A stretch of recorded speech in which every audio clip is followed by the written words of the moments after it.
ይህ የምትመለከቱት ምስል የጽዮን ህልም ይባላል። በኮርኔል ዩኒቨርሲቲ የቀረበና የጽዮን ሽማግሌዎች ፕሮቶኮል ከተሰኘው መጽሐፍ የተወሰደ ነው።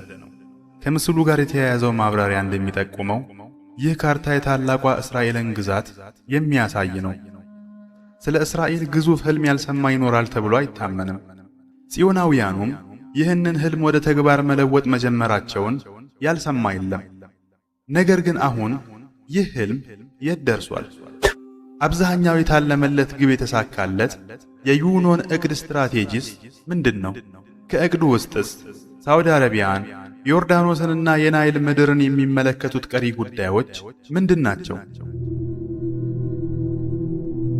እኚህንና ሌሎች ዝርዝር ጉዳዮቹን በዛሬው መሰናዷችን በስፋት የምንዳስስ ይሆናል።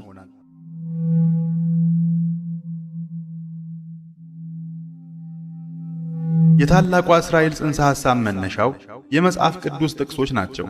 አንዳንድ አይሁዳውያን እንደሚሉት ከሆነ አምላክ ለኢብራሂም ዓለይሂ ሰላም ለዘርህ በሁለት ወንዞች መካከል ያለውን ምድር እሰጥሃለሁ በማለት የገባው ቃል መገለጫ ነው።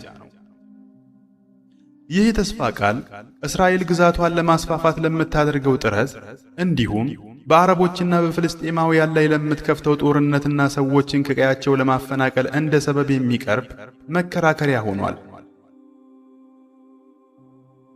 ለዚህ ሕሳቤ እንደ መሠረት ከሚጠቀሱት ጥቅሶች መካከል በኦሪት ዘፍጥረት ላይ የሰፈረው ይገኝበታል። ጥቅሱም እንዲህ ይላል፣ በዚያ ቀን እግዚአብሔር ለአብርሃም እንዲህ ሲል ቃል ኪዳን ገባ፣ ከግብፅ ወንዝ ጀምሮ እስከ ትልቁ የኤፍራጥስ ወንዝ ድረስ ያለውን ምድር ለዘርህ ሰጥቻለሁ። ይሁን እንጂ በአይሁድ የሃይማኖት አባቶችና በእስራኤል ፖለቲከኞች መካከል በዚህ የተስፋ ቃል ትርጓሜ ላይ ልዩነት አለ። በጥቅሱ ላይ የተጠቀሰው ታላቁ ወንዝ የኤፍራጥስ ወንዝ መሆኑን ቢስማሙም ስለ አሪሽ ሸለቆ ግን የተለያየ አመለካከት አላቸው። አንዳንዶቹ በሲናይ ልሳነ ምድር የሚገኘው የታወቀ ሸለቆ ነው ሲሉ፣ ሌሎች ደግሞ የተፈለገው የግብፅ አባይ ወንዝ ነው ብለው ያምናሉ። በሃይማኖታዊ ትርጓሜው ጽዮናዊነትን የፈጠሩት ክርስቲያኖች በተለይም ፕሮቴስታንቶች መሆናቸውን ባሳለፍናቸው መሰናዶአችን በስፋት መዳሰሳችን ይታወሳል። በ16ኛውና በ17ኛው ክፍለ ዘመን በፕሮቴስታንት የሃይማኖት አባቶች ዘንድ አይሁዳውያን ወደ ፊልስጤም መመለስ አለባቸው የሚል እሳቤ በስፋት ተሰራጭቶ ነበር። ይህ እሳቤ የሺህ ዓመቱ ራእይ አሊያም ሚሊኒያሊዝም አካል ሲሆን የአይሁዳውያን ወደ ምድራቸው መመለስ የክርስቶስን ዳግም ምጽአትና የዓለምን መጨረሻ ያፋጥናል የሚል እምነት ነበረው። በ19ኛው ክፍለ ዘመን የነበረው ሎርድ ሻፍተስበሪ ለዚህ ሃይማኖታዊ ጥሪ ግንባር ቀደም ከነበሩት አንዱ ነው። ይህም የሚያሳየው የጽዮንን እንቅስቃሴ አይሁዳውያን ከመቀበላቸው በፊት በክርስቲያኖች ዘንድ የተጠነሰሰ መሆኑን ነው። ይህንን የጽዮን እሳቤ ካቀነቀኑ አይሁዳውያን መካከል ዋና ዋናዎቹ ሊዮ ፒኒስከርና ሮምና ኢየሩሳሌም የተሰኘው መጽሐፍ ደራሲ የሆነው ሙሴ ሄስ ናቸው። ይሁን እንጂ ከሁሉም በላይ የአንበሳውን ድርሻ የሚወስደው ቴዎዶር ሄርዝል ነው። ሄርዝል በ1896 የአይሁድ መንግሥት የተሰኘውን መጽሐፉን በማሳተም በአውሮፓ የሚደርስባቸውን ጭቆና ለማስቆም በፊልስጤን ምድር የአይሁድ ብሔራዊ መኖሪያ እንዲመሰረት ጥሪ ያቀረበ። በመቀጠልም ይህን ጥሪውን በ1897 በስዊዘርላንድ ባዝል ከተማ ወደ ተካሄደው ጉባኤ ቀየረው። በዚህ ጉባኤ ላይ የጽዮን ንቅናቄ ዋና ዓላማ በፊልስጤን ምድር ለአይሁድ ሕዝብ ብሔራዊ መኖሪያ መመስረት እንደሆነ ተወሰነ። ይህም በሰፈራ በኢኮኖሚና በፖለቲካዊ ግንባታ እንዲከናወን ታቀደ። ይህ ጉባኤ አይሁዳውያን ወደ ተስፋይቱ ምድር እንዲመለሱና የንቅናቄውን ፖለቲካዊ ግብ እንዲያሳኩ የሚሰሩ ተቋማት እንዲመሰረቱ መንገድ ጠረገ። በ1948 የአይሁዳውያን ረዥም ዘመን ህልም ወደ እውነት ተቀየረ። በታሪካዊቷ ፊልስጤን ምድር ላይ የራሳቸውን መንግሥት መመስረታቸውንም አወጁ። ይሁን እንጂ የአይሁዳውያን ምኞት በፊልስጤን ምድር ላይ በጥቂቱ መንግሥት መመስረት ብቻ አልነበረም። ውጥናቸው ከዚያ የገዘፈና እጅግ የራቀ ነበር። የመጀመሪያው የእስራኤል ጠቅላይ ሚኒስትር ዴቪድ ቤንጎሪዮን በአንድ ወቅት ባደረገው ንግግር የአሁኑ ፊልስጤም ካርታ የሞግዚትነት ዘመን ካርታ ነው፣ ለአይሁድ ሕዝብ ግን ሌላ ካርታ አለው፣ እርሱም ወጣቶቻችን እውን ሊያደርጉት የሚገባውና በኦሪት ላይ እስራኤል ሆይ ከጤግሮስ እስከ አባይ ያለውን ምድር ሰጠሁ ተብሎ የተጻፈው የመጽሐፍ ቅዱስ ካርታ ነው ብሎ ነበር። ቤንጎሪዮን ይህንኑ ሐሳብ በ1952 ባወጣው የእስራኤል መንግሥት ዓመታዊ መጽሐፍ መቅድም ላይ በግልጽ አስፍሮታል። መንግሥቱ የተመሠረተው ከእስራኤል ምድር በጥቂቱ ላይ መሆኑንም ገልጿል። ይህም የሚያሳየው በፊልስጤም ምድር ላይ የእስራኤልን መንግሥት የመሠረተው ግለሰብ ራሱ ሕልሙ ሙሉ በሙሉ እንደተፈጸመ አድርጎ አያምንም ነበር። ገና የሚቀረው ብዙ ነገር እንዳለ ያውቃል። እንደ አውሮፓውያን አቆጣጠር በ1956 ቴል አቪቭ የብሪታንያንና የፈረንሳይን ጥሪ ተቀብላ በግብፅ ላይ ጥቃት የሰነዘረችውም ለዚሁ ነበር። በወቅቱ በካይሮ የነበረው የናስር መንግሥት የስዊዝ ካናልን የሕዝብ ሀብት አሊያም ናሽናላይዜሽን ማድረጉ ለጥቃቱ እንደ ሰበብ ቀረበ እንጂ እስራኤል ያንን ታላቅ ሕልምና ምኞቷን ለመተግበር እጅግ ቸኩላ ነበር። ይሁን እንጂ በወቅቱ የነበረው ተጨባጭ ሁኔታ ከእስራኤል መሪዎች ምኞት በላይ ጠንካራ በመሆኑና የቀዝቃዛው ጦርነት ተጽዕኖ ስላረፈበት የዕብራውያኑ መንግሥት ከያዘችው ቦታ እንድታፈገፍግ ተገደደች። ሆኖም መሪዎቿና የሃይማኖት አባቶቿ ሕልሙን ከጭንቅላታቸው አላወጡትም ነበር። በ1967 የተከሰተው ጦርነት ለዚህ ሕልም ዳግም መነሳት ትልቅ አጋጣሚን ፈጠረ። በወቅቱ እስራኤል መላዋን ፍልስጤምን፣ የሶሪያን ጎላን ኮረብታማ ቦታዎችንና የግብፅን የሲና ልሳነ ምድር በመያዝ በአረቦች ላይ ድል ተቀዳጀች። ከዚህ ድል አንድ ወር ባልሞላ ጊዜ ውስጥ ፖለቲከኞችና የጽዮን አሳቢዎች የተሳተፉበት የታላቋ እስራኤል ንቅናቄ ተመሰረተ። ንቅናቄው የተያዙት ግዛቶች በእስራኤል እጅ እንዲቆዩና አይሁዳውያን በእነዚያ ቦታዎች ላይ እንዲሰፍሩ ጥሪ አቀረበ። ከጥቂት ዓመታት በኋላም በምርጫ ተሳትፎ 39 መቀመጫዎችን በማሸነፍ የዕብራውያኑ መንግሥት ከተመሰረተ ጀምሮ የቀኝ ዘመም ኃይሎች ያገኙትን ከፍተኛ ውጤት አስመዘገቡ። ካይሮ በ1967 የደረሰባትን ሽንፈት ለመቀበልና ክብሯን ለመመለስ ወሰነች። በዚህም ምክንያት የኦክቶበር ጦርነት ተቀሰቀሰ። በዚህ ጦርነት እስራኤል ሽንፈት አስተናገደች። በወቅቱ የአረብ አገራት ድጋፍ የታከለበት የግብፅ ጦር ያስመዘገበው አስደናቂ ድል ታላቋን እስራኤል የመመስረት ሕልምን በእጅጉ አናጋው። ይህም ክስተት ለፕሮጀክቱ ትልቅ ውድቀት ተደርጎ ተቆጠረ። ይሁን እንጂ ይህ ሽንፈት ለቀኝ ዘመም ኃይሎች ተስፋ መቁረጥን ሳይሆን ተጨማሪ ደጋፊዎችን ለማሰባሰብ እድል ፈጠረላቸው።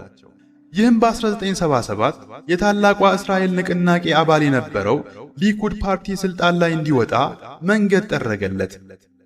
የዕብራውያኑ መንግሥት ከተመሰረተ ጀምሮ ለመጀመሪያ ጊዜ ቀኝ ዘመሞች ስልጣን ላይ በመውጣት የግራ ዘመሙን ሌበር ፓርቲ ድል አደረጉ። ከዚያች ቅጽበት ጀምሮ እስራኤል ምንም ቢፈጠር ከዌስት ባንክ እንደማትወጣ ግልጽ ሆነ። ምንም እንኳ ለጊዜው ከሲናይ መውጣት ቢያስፈልጋትም እስራኤል ቀጠናውን መቆጣጠር ቻለች። ይህ ሁኔታ ሚናኺም ቢጌን ከግብፃውያን ጋር ሰላም እንዲያወርድ ገፋፋው። ይህም የሆነው ከሲና በመውጣት በዌስት ባንክ ላይ እግሩን ለማጽናትና ትኩረቱን እዛው ላይ ለማድረግ ነበር።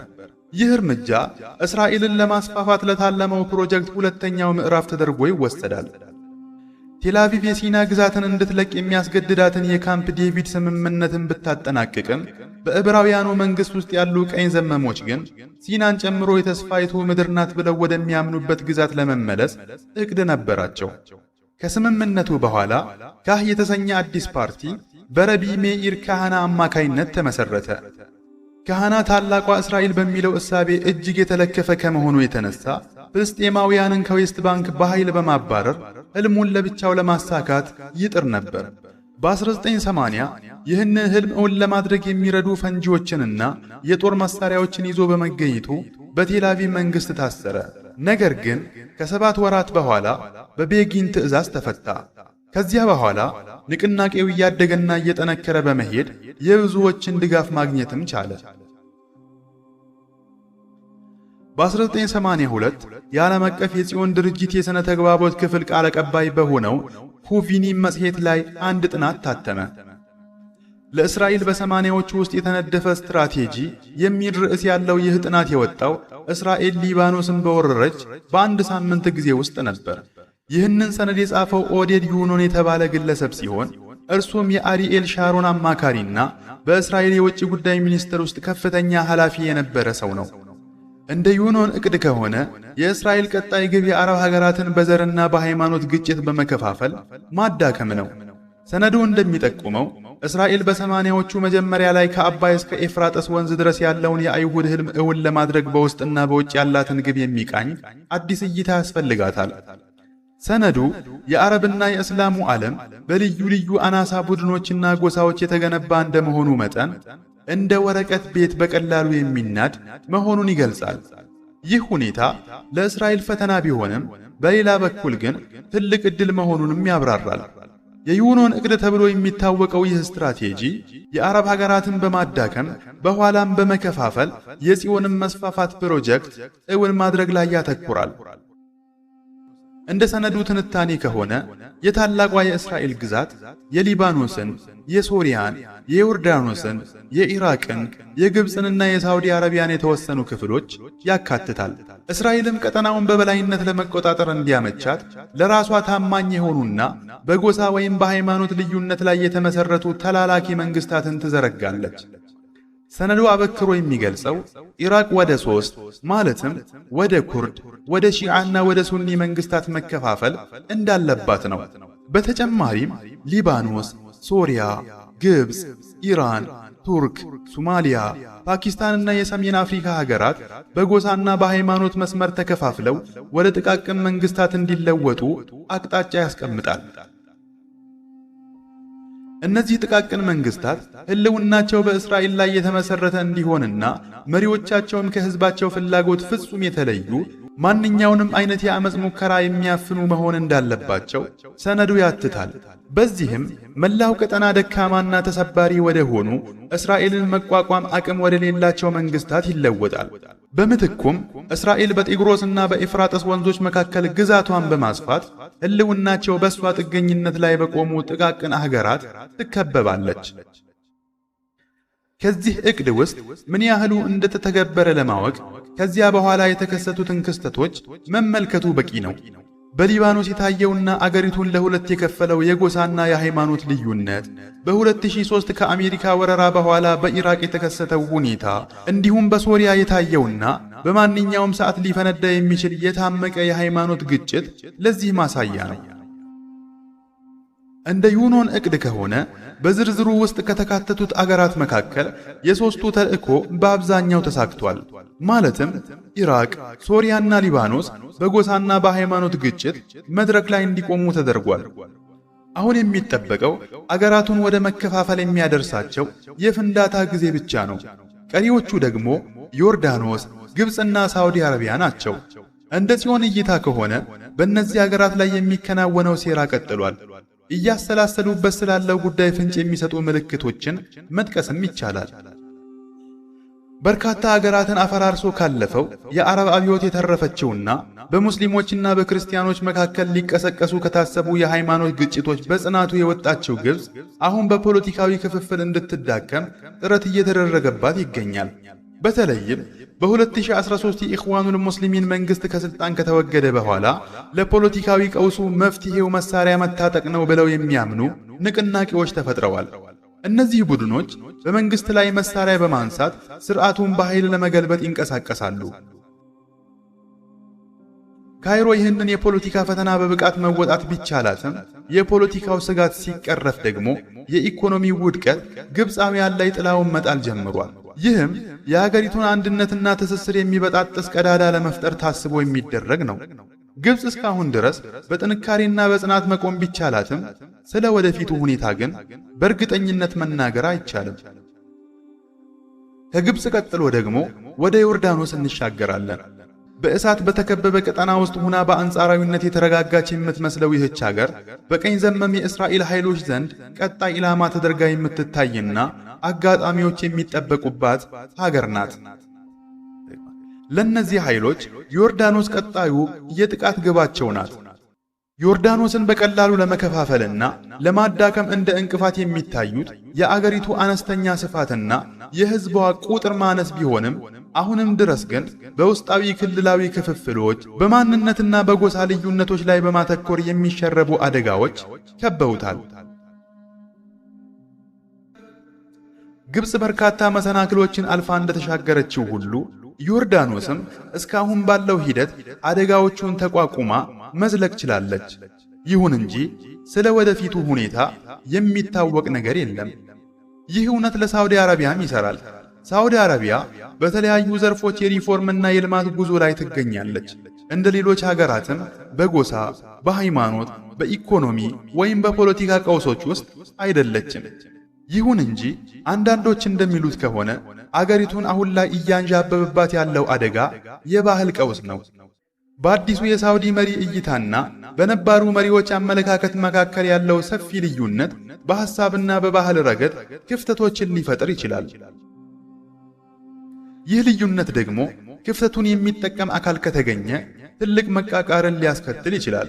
በተለይም ሳዑዲ አረቢያ በእስራኤል ዕቅድ ውስጥ ያለች ኢላማ ብቻ ሳትሆን በቀጠናው ሌላኛው ኃይል በሆነችው ኢራቅም አይን ውስጥ መግባቷ ለእስራኤላውያን ህልሙን ለማሳካት የሚቻል መሆኑን ያመለክታቸዋል። እንደ አውሮፓውያን አቆጣጠር በ2023 የኦክቶበር 7 ክስተቶች ተቀሰቀሱ። ይህም እስራኤል በጋዛ በዌስት ባንክና በሊባኖስ ላይ የከፈተችውን መጠነ ሰፊ ጦርነት አስከተለ። ይህ ጦርነት ፍልስጤማውያንን ከቀያቸው ከዌስት ባንክና ከጋዛ በማፈናቀል ታላቋን እስራኤል የመመስረት የመጀመሪያው ወሳኝ እርምጃ ተደርጎ ይወሰዳል። በመሆኑም የዕብራውያኑ መንግስት በጋዛ ላይ የከፈታቸው ጦርነት በጡፋኑል አቅሳ ሰበብ ቢሆንም አጋጣሚውን ተጠቅማ ከዌስት ባንክ ግዛቷን ለማስፋትና ሊባኖስንም ለመምታት እስራኤል ተጠቅማበታለች። ቴል አቪቭ በእነዚህ ጥቃቶችና ጦርነቶች አማካይነት ለዘመናትና ለክፍለ ዘመናት ስታልመው የነበረውን በሁለቱ ታላላቅ የአረብ ወንዞች መካከል የሚዘረጋውን መንግስት እውን ለማድረግ እየተጣደፈች ትገኛለች። ይህ መለኮታዊ የተስፋ ቃል ነው ብላ የምታምንበት መንግስት ደግሞ የሌሎችን አገራት ህልውና በማጥፋትና በመከፋፈል ላይ ብቻ የሚቆም ነው። ቀጣይ በተመሳሳይ መሰናዶ እስክንገናኝ ድረስ ወሰላሙ ዐለይኩም ወራህመቱላሂ ወበረካቱሁ።